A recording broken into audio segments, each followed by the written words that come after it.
கேரளாவில் நடைபெற்ற தேசிய சிலம்பம் போட்டியில் 26 தங்கப்பதக்கங்களை வென்று அசத்திய தென்காசி மாணவர்கள்.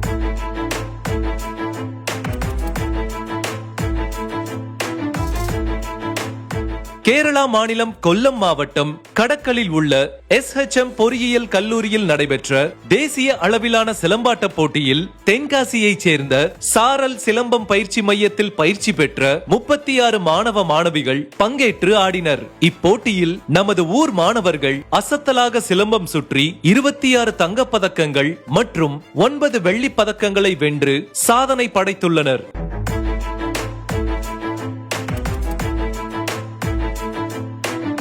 சிலம்பத்தில் பதக்கங்களை குவித்த மாணவர்கள் மற்றும் சிலம்பம் பயிற்சியாளர் வெங்கடேஷுக்கு தென்காசி மாவட்ட பாஜக தலைவர் ஆனந்தன் ஐயாச்சாமி உள்பட பலரும் பாராட்டு தெரிவித்துள்ளனர். தென்காசி லைஃபுக்காக ஜஸ்டின் துரை.